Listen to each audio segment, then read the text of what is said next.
नमस्कार दोस्तों, स्वागत है आपका अपने YouTube चैनल पारुल त्यागी पर। तो दोस्तों, आज हम एक ऐसी कथा सुनेंगे जिसकी सुनने मात्र से ही आपकी सभी मनोकामनाएं पूर्ण होंगी और आपको अंत में मोक्ष की प्राप्ति होगी। प्राचीन काल में एक राजा था। एक राजा का पुत्र था। एक बार राजकुमार के पेट में सांप चला गया और सांप ने राजकुमार के पेट को ही अपना बिल बना लिया और वह उसी में रहने लगा। पेट में सांप होने के कारण राजकुमार दिन प्रतिदिन कमजोर होने लगा और उसका स्वास्थ्य भी खराब होने लगा। राजा ने राजकुमार का बहुत उपचार कराया, परंतु उसके स्वास्थ्य में कोई सुधार नहीं हुआ। राजकुमार की हालत देखकर अरज और उसका परिवार बहुत दुखी रहने लगा। राजकुमार अपने परिवार और माता पिता की हालत को देखकर राजभवन छोड़कर दूसरे राज्य चला गया और एक मंदिर में सामान्य जीवन जीने लगा। जिसका तरह राजकुमार भिखारी की तरह रहता, उसी राज्य के राजा की दो पुत्रियां थीं। उनमें से एक पुत्री हमेशा मधुर बोलती थी, चाहे वह झूठ हो या सच, और उसकी दूसरी पुत्री सारी ही सत्य बातें बोलती थी। राजा को अपनी दूसरी पुत्री की सच्चे बातें अच्छी न लगती थीं। एक दिन उसने दूसरी पुत्री पर क्रोधित होकर अपने मंत्रियों को आदेश दिया कि इसका विवाह किसी निर्धन से कर दिया जाए। मंत्रियों ने राजा की आज्ञा का पालन किया और मंदिर में ठहरे हुए राजकुमार को निर्धन और गरीब समझकर राजकुमारी का विवाह उससे करा दिया।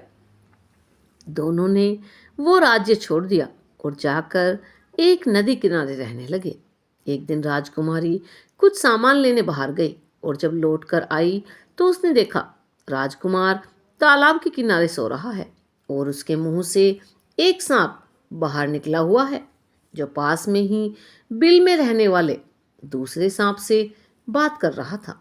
बिल वाला सांप पेट वाले सांप को खरी खोटी सुनाते हुए कहता है कि राजकुमार का जीवन बर्बाद कर दिया है तूने। पेट वाला सांप क्रोधित होकर कहता है, तू भी जिस स्थान पर रह रहा है उसके नीचे स्वर्ण कलश है और तू भी इस स्वर्ण कलश को दूषित कर रहा है। अब बिल वाला सांप कहता है, कोई भी इस राजकुमार को उबली हुई राई की कांजी पिलाकर तुझे मार देगा। पेट वाला सांप बदले में कहता है कि कोई भी इस बिल में उबला हुआ तेल डालकर तुझे भी मार देगा। अब दोनों सांपों की बातें सुनकर राजकुमारी सोचने लगी और उसने वही उपाय किए जो सांपों ने एक दूसरों को मारने के लिए बतलाए थे। इस प्रकार राजकुमारी ने राजकुमार के पेट में रहने वाले सांप को मार दिया, जिससे राजकुमार पूरी तरह स्वस्थ हो गया और दोनों ने बिल में रहने वाले सांप को भी मारकर वहां रखे हुए स्वर्ण कलश को निकाल लिया। इस प्रकार अब दोनों पति पत्नी की निर्धनता दूर हो गई और दोनों सुखपूर्वक रहने लगे।